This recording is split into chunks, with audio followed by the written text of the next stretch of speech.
Bonjour à tous, bonjour Sylvain. Bonjour. On se retrouve aujourd'hui à deux, alors que nous allons vous présenter un jeu solo. C'est assez rare sur la chaîne.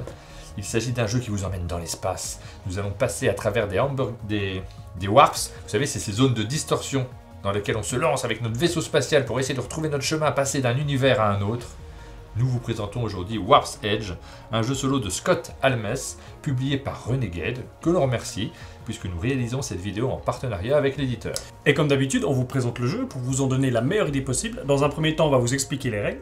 Dans un deuxième temps, on va vous montrer le déroulé d'une partie. On fera chacun une partie, et comme ça, vous pourrez comparer un petit peu les manières de jouer de l'un et de l'autre. Ah, on peut pas jouer à deux, c'est un jeu solo. C'est ça. Donc on va vous l'expliquer à deux parce que c'est beaucoup plus fluide, c'est plus agréable d'écouter une explication quand on fait un peu du ping-pong entre nous. Par contre, pour y jouer, nous serons tout seuls. Alors tu partiras dans ton vaisseau spatial, je partirai dans mon vaisseau spatial et on verra lequel s'en sort le mieux. Ça marche. Et ensuite, dans un troisième temps, on parlera d'un autre jeu de cette gamme, donc de la gamme Hero Solo, le défi de l'arène.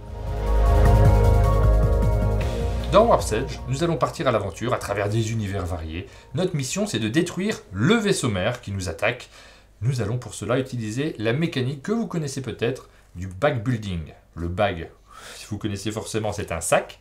Le building, c'est le fait qu'il y a des jetons à l'intérieur que nous allons faire évoluer. Au début de la partie, on en a un certain nombre. On va en placer des nouveaux pour essayer d'améliorer nos actions, puisque nous allons faire des retours dans le passé. On aura amélioré entre-temps le contenu de ce sac. On commence par revenir sur le matériel du jeu. Donc en plus du sac dont tu as parlé et des différents jetons qu'on va pouvoir ajouter à l'intérieur, on trouve le vaisseau mère. Donc c'est ce vaisseau qu'on doit détruire. On en choisit un en début de la partie.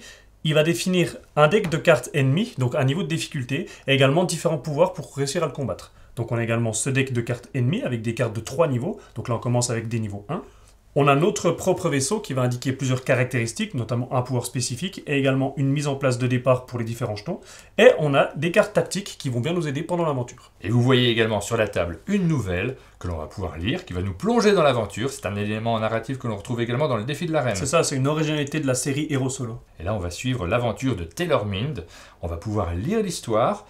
Et pour chaque chapitre, nous aurons une mise en place qui va nous guider pour faire un scénario qui correspond à cette histoire. Mais on peut également construire son propre scénario si on veut, on peut ne pas le lire. À la première partie, évidemment, vous aurez envie de vous immerger un petit peu, et vous pourrez lire cette histoire qui est signée Banana Chan. Une partie de Warp's Edge se déroule en plusieurs manches qu'on appelle des warps. Et ce nombre de warps, il est défini à chaque fois par le vaisseau qu'on va mettre. Ici, on aura donc 4 tentatives. Chaque warp sera composé de plusieurs tours, et chaque tour sera décomposé en phases qu'on va vous détailler dans un instant. Si, pendant la phase durant laquelle je dois piocher des jetons, le sac est vide, alors le warp est terminé. Dans ce cas-là, on passe au warp suivant, et évidemment, si c'était le dernier warp, la partie est perdue. De plus, si à un moment dans la partie, l'intégrité de mon vaisseau tombe à 0, la partie est perdue. Un tour de jeu se déroule en 4 phases. Dans la première phase, nous allons rajouter des ennemis qu'il va falloir gérer. Dans la deuxième phase, le joueur va utiliser ses jetons pour pouvoir attaquer par exemple. Dans la troisième phase, les vaisseaux qui seront toujours présents vont contre-attaquer. Et dans la dernière phase de planification, nous allons retirer des jetons du sac pour en avoir 5 devant nous. Dans le détail, la première phase, on doit toujours avoir 4 ennemis devant nous. Ça veut dire que si au cours de la manche, j'arrive à combattre des ennemis, eh bien au début de la prochaine manche, j'en ajoute. A noter que le deck ennemi est straté. Au début, on aura 5 ennemis de niveau 1, assez facile à combattre. Ensuite, nous aurons 4 ennemis de niveau 2, puis 3 ennemis de niveau 3. Et rappelez-vous qu'en fonction du vaisseau mère, la disposition ne sera pas la même. Passons aux actions du pilote. C'est la deuxième phase du tour. Les joueurs vont pouvoir dépenser leurs jetons pour faire plusieurs actions. Première action possible, l'attaque. On a des jetons d'attaque. C'est le moment de regarder les cartes qui sont posées sur la table. Vous voyez qu'il y a plusieurs icônes en haut de la carte. Du côté gauche, nous avons le seuil d'intégrité du vaisseau. Si on arrive à atteindre ce seuil d'intégrité, donc il me faudrait 2 attaques, dans ce cas-là, le vaisseau est détruit. Donc on va défausser la carte, mais avant, on va gagner la récompense qui est indiquée en dessous. Si c'est des jetons, on va prendre les jetons, on va les mettre directement dans le sac. Nos jetons utilisés seront défaussés, la carte sera défaussée.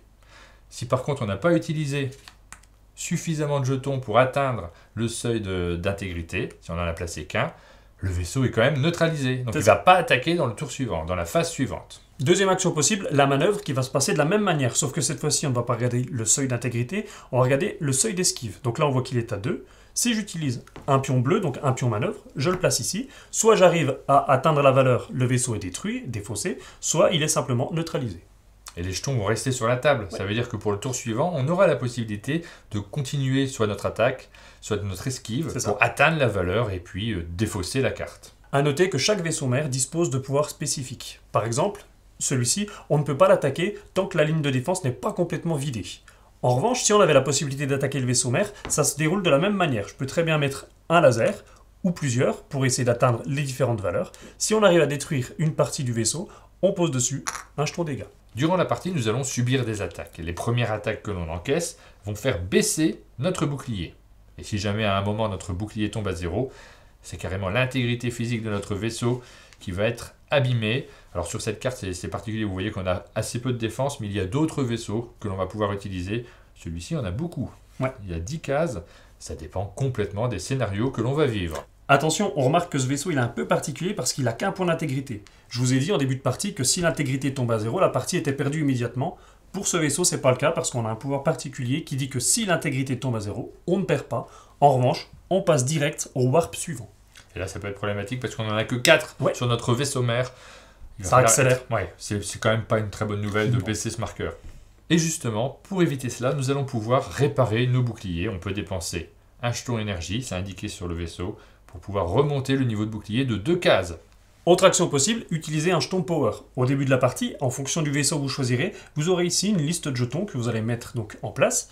Pendant la partie, dès que vous piochez un de ces jetons, vous pourrez l'utiliser pour une action spécifique. Donc vous aurez des exemples pendant la partie. Les pouvoirs sont indiqués très clairement sur la dernière page des règles, et vous allez pouvoir également racheter des jetons que vous allez pouvoir rajouter dans votre sac et donc réutiliser dans la suite de la partie. Pour cela, on va utiliser des jetons énergie. Ce sont les mêmes que ceux qu'on utilise pour améliorer notre bouclier. Le coût est indiqué sur les petites boîtes qui sont positionnées à côté des plateaux de jeu. On les sort, on les pose et on peut acheter facilement les différents jetons qui sont disponibles pour chaque partie. Donc là, tu as un, ouais, tu peux acheter un laser. C'est pas top. Et ben, j'achète un laser. Hop, dans le sac. Autre possibilité, activer une tactique. Au début de la partie, vous recevez une carte tactique avec un pouvoir très puissant. Soit un pouvoir que vous pouvez utiliser une fois par warp, soit un pouvoir permanent. Donc comment ça marche? On commence déjà par poser les jetons nécessaires dessus. Par exemple, là on voit qu'il faut 2 énergies. Une fois que c'est fait, dès que je veux, pendant ce tour ou pendant un autre tour, je pourrais donc taper la carte pour activer son pouvoir. Évidemment, les jetons sont défaussés. Il faudra les replacer dans un warp ultérieur pour pouvoir réactiver la carte. Si vous n'avez plus de jetons ou si vous décidez d'arrêter le tour, dans ce cas-là, les jetons qui vous restent sont défaussés et on passe à la phase suivante. Et à noter que chaque vaisseau possède une soute. Dans cette soute, vous pouvez poser un de vos jetons, ça permet de ne pas le défausser et de l'utiliser plus tard. Là, on voit que ma soute, elle peut contenir seulement un jeton. Certains vaisseaux peuvent en contenir plus. On passe ensuite à la phase d'attaque des ennemis, les vaisseaux qui sont placés devant nous. En commençant par la gauche de la ligne, on va regarder chaque ennemi et on va procéder de la même façon. On va déjà regarder s'il y a un jeton qui est placé en bas, c'est les jetons qui neutralisent les vaisseaux. Si le vaisseau est neutralisé, il ne nous attaque pas. Par contre, s'il n'y a pas de jeton, on va subir les attaques. Les attaques sont indiquées en bas de la carte. On l'a expliqué tout à l'heure. Pour chaque attaque, on va baisser notre bouclier. Donc là, par exemple, 2 attaques, tu baisses ton bouclier de 2. Par contre, une chose qu'on n'a pas dit tout à l'heure, c'est que pour chaque dégât reçu dans le bouclier, on doit défausser. Définitivement, on doit retirer du jeu un des jetons qui est présent dans la défausse. Donc évidemment, on choisit les moins intéressants. Moi, je vais prendre ces deux-là. Et c'est pas un avantage parce qu'on a absolument besoin de ces jetons, notamment quand on va faire un warp, on a besoin de les récupérer. Donc si on les a enlevés du jeu, on les aura plus, ça va être plus compliqué. En revanche, si l'ennemi est neutralisé, il ne nous attaque pas, le jeton est déplacé sur le dessus de la carte. Ça veut dire quoi? Ça veut dire qu'au prochain tour, l'ennemi n'est plus neutralisé, mais que le jeton est quand même comptabilisé. Et si le vaisseau mère peut nous attaquer, on procède exactement de la même façon, section par section, sauf si la section est neutralisée. C'est le même système. Et enfin, la dernière phase, la phase de planification. Durant cette phase, je pioche 5 jetons dans mon sac. Si j'en ai suffisamment, un nouveau tour commence. En revanche, si j'ai pas assez de jetons pour compléter ma main, le warp s'arrête. Et c'est dans cette phase que l'absence de jetons dans le sac peut provoquer la fin d'un warp. Ouais. Si à d'autres moments, il peut arriver qu'on doit piocher un jeton dans le sac, on n'en a pas, et ça provoque pas forcément la fin. On aura peut-être la possibilité d'en remettre. Si un warp est terminé, première chose qu'on fait, on regarde si on a encore la possibilité de rejouer. Par exemple, là j'ai encore une chance. C'est bon. S'il y a des jetons dégâts sur le vaisseau mère, ils restent en place. Ensuite, tous les vaisseaux qui ont été attaqués, donc défaussés, et ceux qui sont sur la ligne, sont pris, sont remélangés, et sont reposés sur le dessus du paquet. Étape suivante, on prend tous les jetons qu'on avait utilisés, ceux de la défausse, ceux qui sont également dans notre soute, et on les remet dans le sac. Et enfin, dernière chose, on va réactiver nos cartes tactiques. On va également en piocher 2 pour pouvoir en garder une. Donc on aura une carte tactique supplémentaire pour la manche suivante. Et on va aussi commencer la nouvelle manche en tirant 5 nouveaux jetons. Au début de chaque manche, on a 5 jetons devant nous. Personne n'aurait pu imaginer que vous deviendriez un pilote. Vous leur avez démontré à quel point Ils avaient tort. J'ai fini de lire la petite nouvelle. J'ai découvert donc mon scénario. Je vais affronter le vaisseau l'effroi, le vaisseau mère l'effroi. J'ai mon vaisseau qui s'appelle Achille. Je suis prêt pour ma partie. Et Sylvain va faire la même chose de son côté. Donc vous allez avoir une vidéo un petit peu particulière parce que je vais vous montrer mes actions. Cette vidéo sera un petit peu scénarisée quand même. On va faire des coupures. On va se renvoyer la balle. Et Sylvain est prêt de son côté d'ailleurs. Ça va Sylvain? Ouais, je suis prêt. Par contre, on va quand même juste expliquer, parce que je pense que Martin va oublier de le faire, les capacités du vaisseau et les capacités du vaisseau mère. Donc, notre vaisseau, comme on le disait tout à l'heure, si jamais mon intégrité tombe à 0, je ne perds pas la partie. En revanche, le warp se termine immédiatement. Et ensuite, je remets tout, mon intégrité, mes boucliers à fond, et je commence un nouveau warp. Pour le vaisseau mère, il a 3 pouvoirs. Le premier pouvoir, c'est qu'il est protégé, c'est-à-dire que tant que j'aurai pas vaincu toutes les lignes ennemies, et donc toutes les cartes ennemies, je ne pourrai pas m'attaquer au vaisseau. En revanche, le vaisseau ne pourra pas m'attaquer. Deuxième chose, il faut savoir qu'il a 2 d'attaque sur chacune des sections. Si par contre je détruis une section, les 2 autres sections auront 3 d'attaque. Si je détruis 2 sections, la dernière section aura 4 d'attaque. Et son dernier pouvoir, résistance à la neutralisation. Il faut savoir que ce vaisseau-là, les sections du vaisseau ne pourront pas être neutralisées par des lasers, seulement par des manœuvres. Je commence par tirer 2 cartes tactiques. Je vais les découvrir et je vais en choisir une qui va m'accompagner pour ce premier warp. J'en aurai une seconde pour la suite, pour le deuxième warp si jamais je n'arrive pas. C'est quand même très probable, à remporter directement la victoire au bout d'un warp. Il faut le temps de construire son sac, donc ça ne va pas être gagné immédiatement. J'ai la carte Looping. Au cours de l'étape 4 de chaque tour, vous pouvez remettre dans le sac tout ou partie des jetons piochés et en repiocher le même nombre. Ça peut être intéressant si on ne les a pas dans le bon ordre. Mais c'est vraiment... c'est conjoncturel cette carte-là. Et j'ai la carte Veste rouge vif. Pendant ce tour, il faut un laser de moins pour détruire les cibles. Ça, par contre, ça me plaît beaucoup, c'est simple à jouer. Je vais choisir cette carte, on verra quelle carte Sylvain choisit. Donc j'ai la batterie améliorée et le petit trou noir. Le petit trou noir ne subissait aucun dégât durant ce tour. Et la batterie améliorée, je peux assigner des jetons énergie à des cibles comme si c'était des lasers. Donc en fait, les deux sont très bien. Là, je vais quand même faire en sorte que mes énergies deviennent des lasers pendant un tour. Donc ça c'est fait, je pioche mes 5 jetons et je peux commencer le premier tour. Donc on voit déjà que j'ai pas énormément d'attaques. J'ai un laser et j'ai une manœuvre et j'ai aussi le Warhammer. Le Warhammer est particulier puisqu'il détruit directement un vaisseau du côté attaque, donc je gagnerai la récompense du côté attaque. En revanche, je ne peux pas neutraliser pendant ce tour les autres vaisseaux avec des lasers. Donc ça a double tranchant. Par contre, il faut savoir que les premiers warps, généralement, on a très peu de jetons, donc ça va très très vite. Donc je me dis que si j'utilise déjà mon petit pouvoir ici, c'est pas bien grave. Donc je vais faire ça. Je vais utiliser ici mon pouvoir. Je l'active, donc ça je défausse. Et durant ce tour, je peux donc utiliser les énergies également comme des tirs de laser. Et ensuite, je vais essayer de répartir le tout pour tout détruire. Donc par exemple, si je mets ce laser ici, 2, je détruis la carte immédiatement. Donc la carte est défaussée. Je gagne un jeton comme ça que je mettrai dans mon sac après. Ensuite, je peux donc utiliser cette énergie comme des lasers. Donc je mets ici, ça fait 2, il me fallait 2. Donc elle est détruite. Je défausse, je gagne immédiatement une énergie que je mettrai dans le sac juste après. Je vais également utiliser mon Warhammer pour détruire directement l'araignée. Ça me fait gagner un laser. Je me dis que là, en fait, en un tour, je suis quand même en train de bien remplir mon sac, c'est pas mal. Et là, je vais seulement mettre un pion manœuvre ici. Je ne l'esquive pas encore parce qu'il me manque un. Par contre, il ne m'attaquera pas. Donc ça, je mets dans le sac. J'ai terminé mon tour parce que j'ai tout utilisé. Donc, ce pion-là, on le monte. Ça veut dire qu'il est neutralisé, qu'il ne m'a pas attaqué. Je vais passer au tour suivant, donc je regarde si je peux piocher des jetons. Donc là, logiquement, oui, je vais en piocher 5. 1, 2, 3, 4, 5. Et donc, j'ai terminé mon tour et c'est à Martin. C'est le moment de l'analyse des cartes ennemies. On a des vaisseaux qui font une seule attaque, celui-ci en fait 2. Les récompenses ne sont pas les mêmes non plus. Ici, j'ai la possibilité de tirer des jetons dans mon sac, mais dans mon sac, il n'y a pas encore de super jetons, donc je ne suis pas certain que ce soit ces options-là qu'il faut que je réussisse à obtenir.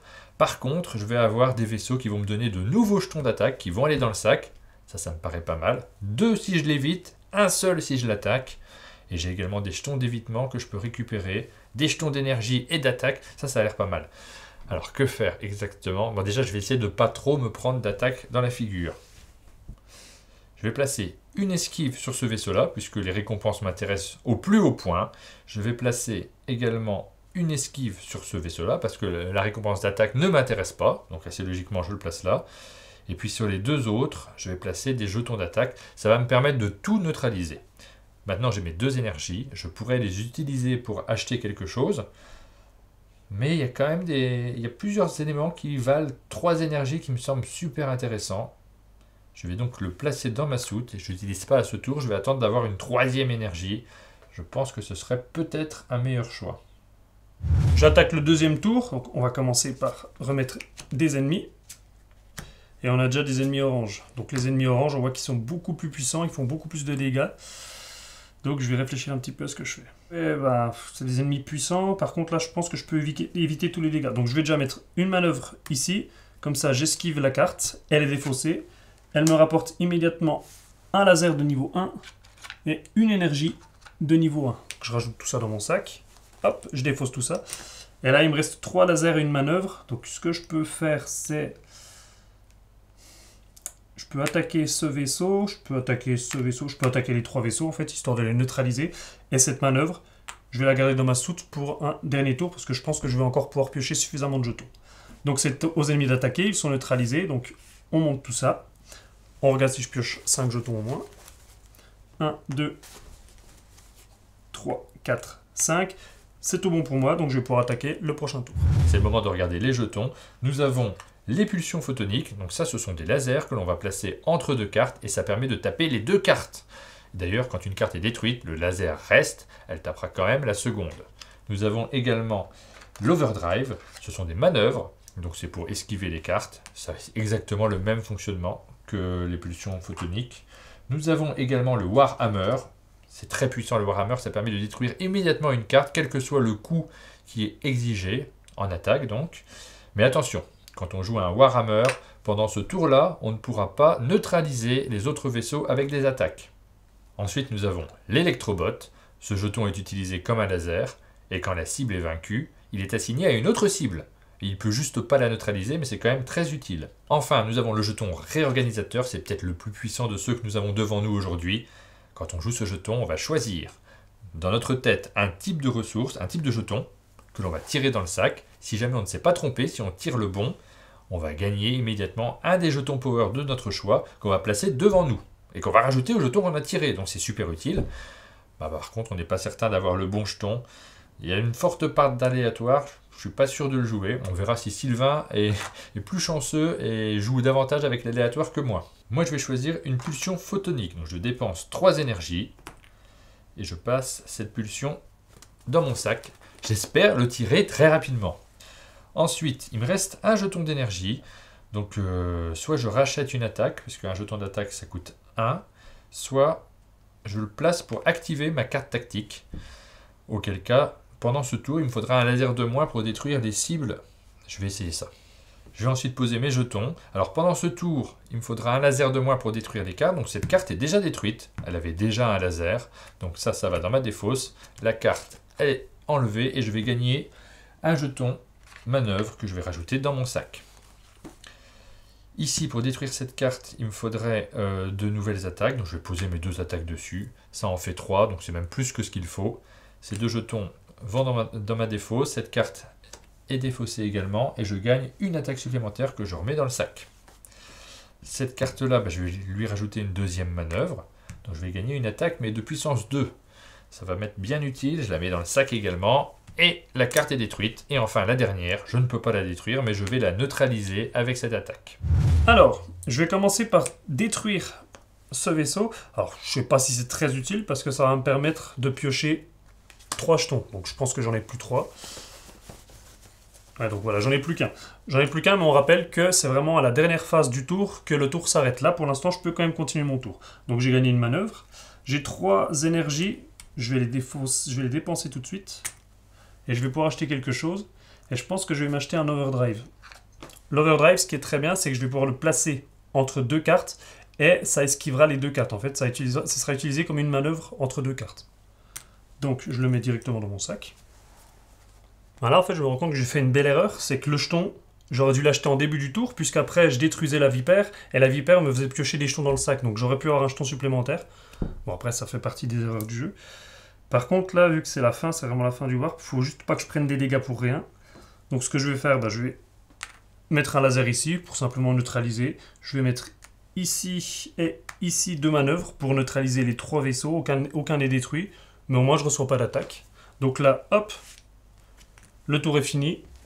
Je peux plus piocher un jeton, donc je peux pas piocher les 5. Donc le premier warp est terminé. Alors là, j'ai un cas de figure qui... Je pense que j'ai pas eu trop de chance au tirage parce que j'ai tiré le jeton Warhammer qu'on a dès le début du jeu, mais en même temps que mes jetons laser. Et en fait, ce Warhammer, si on le joue, il détruit directement une carte, donc j'aurais pu l'utiliser pour, par exemple, détruire la carte Flamme et gagner un jeton P, un jeton Power, bien utile pour la suite du jeu. J'aurais adoré l'avoir, mais seulement mes jetons de laser ne neutralisent pas quand on utilise son Warhammer. Donc à ce tour-ci, je pense que je ne peux pas l'utiliser, sinon je vais avoir beaucoup de dégâts, et quand on a des dégâts, on détruit des jetons qu'on n'aura pas donc pour les tours suivants. Et j'ai besoin d'en rajouter beaucoup dans mon sac. Donc c'est très mal tiré de mon côté. Je vais quand même essayer de détruire cette carte avec mes 2 jetons d'évitement, donc je l'évite, je l'esquive. Et cette carte va me donner 2 nouveaux jetons. Ceux-là vont dans ma défausse. Je gagne un jeton d'énergie. Et je gagne un jeton d'attaque.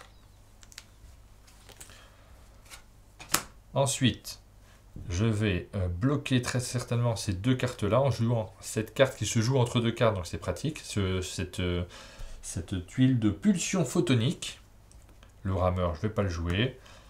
Ce jeton-là, je vais le dépenser ici pour détruire cette carte directement, ce qui va me donner un jeton d'énergie supplémentaire qui va dans mon sac. Ce Warhammer, je le mets dans ma soute, ce qui ne me sert pas énormément. Ces 2 jetons sont positionnés maintenant en haut. Ils ne me permettront pas de neutraliser au prochain tour, mais il n'y aura pas de prochain tour puisque je tire dans mon sac. Je n'ai plus que 3 jetons. Le warp est terminé, il m'en aurait fallu 5. Donc je vais passer au second warp. On va déjà regarder ce que fait Sylvain avant de réinitialiser mon plateau. Je rappelle qu'à la fin d'un warp, donc, on récupère tous les jetons. S'il y a des jetons dans la soute, là c'est pas le cas, mais je les récupère aussi. Hop, on remet tout dans le sac. Ensuite, je vais remettre ma carte ici, je pourrais donc l'activer à nouveau. Je vais en piocher 2 nouvelles et je vais pouvoir en choisir une. Ensuite, tous les vaisseaux qui ont été utilisés, ceux qui ont été défaussés, je les prends, je les mélange et je vais les remettre sur le dessus du paquet. Donc à partir de maintenant, j'ai le risque de tomber directement sur des ennemis de niveau 2.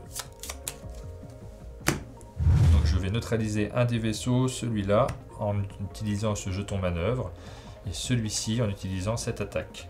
Et j'ai 3 énergies, donc il y en a un que je vais placer sur cette carte-là, qui me servira plus tard. Donc je vais économiser le Warhammer, je vais simplement commencer à attaquer tous les vaisseaux, pour les entamer un petit peu, parce qu'au tour d'après, du coup, je pourrais pas les neutraliser avec des lasers à cause du Warhammer. Là, je vais faire une manœuvre ici, ça me fait 2 manœuvres.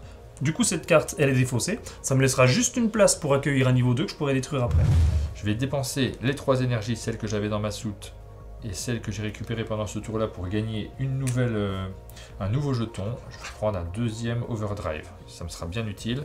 Eh bien, je vais prendre ma première pulsion photonique. Ça marche exactement comme l'overdrive, c'est-à-dire je le place entre 2 vaisseaux ennemis. Et donc les 2 sont neutralisés ou attaqués, mais cette fois-ci avec des lasers et non avec des manœuvres. On résout les attaques des vaisseaux. Donc ces 2 vaisseaux-là sont neutralisés. Par contre, celui-ci ne l'est pas, donc je reçois 2 dégâts. Il va falloir que je défausse 2 tuiles. Je vais défausser 2 énergies. Peut-être que j'aurai moins besoin des énergies pour les tours qui viennent. Alors, je commence comme tout à l'heure par le réorganisateur. Je le défausse. Je mise sur un laser. Je mise sur un laser. C'est bon, c'est un laser en plus de niveau 2, c'est très bien. Je peux gagner directement en jeton coup. J'attaque le dernier warp de ma partie. Il va falloir que je détruise le vaisseau mère. Il va falloir que je sois plus efficace. J'ai tiré une nouvelle carte tactique. Je l'ai choisie. Au cours de l'étape 3 de chaque tour, je préviens un dégât.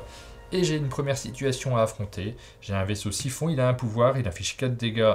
Et si mes boucliers sont à 0, il afflige un dégât à mon intégrité. Donc ça c'est... Il va falloir que je gère ça. Et j'ai également le Juggernaut que j'ai déjà affronté. Il ne peut pas être attaqué avec des lasers de niveau 1. On connaît cette situation. C'est parti pour le dernier warp. Donc normalement j'ai un sac qui est bien blindé. On va voir si ça match. J'ai pris la fusée aveuglante qui me permet d'esquiver un ennemi sans gagner la récompense d'esquive. Donc à tout moment, si je l'active, je pourrais esquiver un ennemi, ce qui est pas mal. Bon là ça commence mal, j'ai des petits jetons. Donc je vais déjà commencer par détruire la vipère. Hop. Ça me permet de piocher 3 autres jetons pour essayer d'améliorer sa main. Hop, hop. Ouais, un peu plus de laser, mais c'est pas encore exceptionnel. Ensuite, j'ai 2, 3, plus le power qui va faire 4. Donc j'attaque le vengeance parce que s'il était neutralisé, il m'aurait fait beaucoup plus de dégâts. Donc je le détruis. Je gagne un laser de niveau 3. Ça, c'est très bien. Je suis un petit peu embêté parce que j'ai beaucoup de jetons pour attaquer et les effets des attaques ne me plaisent pas tant que ça. Donc je vais stocker cette attaque de niveau 3 dans ma soute. Je vais utiliser cette manœuvre sur quelle carte? Parce que là, il faut que je les bloque quand même. Donc je vais en bloquer 2 avec cette attaque. Je vais peut-être bloquer ces 2 cartes-là. Cette manœuvre, je vais l'utiliser ici, sur cette carte qui... Ah, sa deuxième manœuvre, c'est ce qu'il fallait. Elle est détruite. Tous ces jetons partent dans ma défausse. Je ne tire pas de nouvelles cartes, mais par contre, je gagne un jeton d'énergie. Il n'y en a plus, je ne gagne pas. Et un jeton d'attaque. Ça tombe bien, j'avais plus besoin d'énergie à ce niveau-là du jeu. Alors j'ai le tonnerre ici, je peux pas le neutraliser, il va me faire 2 dégâts. J'ai pas assez de jetons pour l'attaquer, donc faut que je tente encore une fois ma chance. J'attaque directement le Fury. 3 pour 3, c'est bon. Il est vaincu. Ça me fait piocher 3 jetons.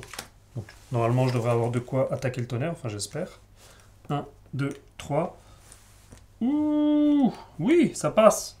Ça passe. On est au tour suivant, mais là, je ne détruis pas suffisamment vite les cartes à mon avis, puisque là j'ai de nouveau plein d'attaques à utiliser qu'il aurait fallu que j'utilise contre le vaisseau mère, ça se passe pas du tout bien. Et j'ai toujours des cartes qui me bloquent et qui me servent pas tant que ça. J'ai un vaisseau qui ne peut pas être neutralisé, donc il va falloir que je le détruise. Et puis j'ai pas tellement de jetons de manœuvre, donc je vais avoir du mal à pouvoir faire quelque chose de grandiose à ce tour-ci. Pour éliminer des vaisseaux avec des manœuvres, j'ai pas ce qu'il faut. Je vais utiliser ma batterie améliorée. Hop, je la dépense. Et cette énergie, je peux l'utiliser comme un laser. Donc de niveau 2 du coup. Je pose ici. Comme ça neutralise. Mais je trouve que c'est un petit peu gâché. Et là, il me reste 3 lasers. Ces 3 lasers attaquent l'araignée. L'araignée, elle est vaincue. Elle me fait gagner directement un laser de niveau 1. Donc tout ça, c'est défaussé. L'araignée est défaussée. Et mon Warhammer, je vais évidemment le garder pour plus tard. Parce que si je l'avais utilisé maintenant, après, je pouvais plus neutraliser le reste. Donc ouais, je vais faire comme ça. J'ai presque plus de jetons dans mon sac, donc je vois pas bien comment je vais pouvoir détruire le vaisseau mère. Ça s'est pas si bien passé que ça. Alors, c'est peut-être le moment d'utiliser certains de mes pouvoirs. Je pourrais doubler la valeur des jetons laser assignés à certaines cibles. Oui, je vais sans doute doubler les attaques pendant ce tour. Donc ici, il m'en faudra que 4. J'en ai déjà 2, 3, 4. Et ici, il m'en faudra 6. J'en ai 1, 2, 3, c'est doublé, ça fait 6. Bon, je vous laisse analyser la situation, je vous laisse regarder ce que j'ai pioché en fait. Des énergies. Je pense que en fait j'ai perdu. Clairement j'ai perdu parce que même si j'utilise le Warhammer, je peux tuer une carte. J'ai un laser de 3, il servira même plus à rien parce que je pourrais plus neutraliser. Les énergies, je vais rien faire d'autre que d'acheter un jeton qui va aller là. La seule carte que je peux activer, c'est celle-là, mais qui me donne des jetons récompenses qui vont dans ma réserve, mais j'aurai aucun jeton récompense d'esquive, pardon. Donc, j'ai vraiment pas eu de chance sur le tir. Je pense que j'ai des bons jetons dans mon sac, et là, je pioche 4 énergies. Donc, c'est mort. Donc, normalement, je pourrais recommencer un nouveau warp, mais c'est le dernier warp, donc j'ai perdu. Et je pense que je suis pas très bien, puisqu'il faudrait que je détruise, pendant ce tour-ci, le vaisseau mère. Il me reste 3 jetons devant moi. Donc, je peux détruire une section du vaisseau mère avec mon jeton Warhammer que j'ai tiré ici. Je peux détruire une deuxième section du vaisseau mère en mettant 3 dégâts sur cette zone-là, puisqu'ils sont doublés pendant ce tour et qu'il en fallait 6. Et il me reste la dernière section. Je pourrais choisir d'utiliser cette carte pour dire que pendant ce tour, il faut un laser de moins pour détruire une zone. Donc, plus que 5. Cette carte-là ne me sert à rien pendant ce tour-là. Et, tiens, j'ai celle-ci. Cette carte compte comme 5 lasers. Oh, ça tombe bien. Contre une cible, il ne peut pas la neutraliser. Super, donc il manquait que 5, c'est fait. C'est une brillante victoire de ma part. On se retrouve pour le débrief de notre vidéo. Ça s'est bien passé quand même, c'était pas très difficile. Je pense que ça se joue à rien, pour moi j'avais encore plein de jetons dans le sac, mais j'ai fait un tirage complètement ridicule. Et moi c'est l'inverse, en fait j'étais sûr de perdre dans la dernière manche parce que ça s'était mal goupillé pendant tout le début et je voyais la fin arriver. Je me suis dit, je vais pas m'en sortir.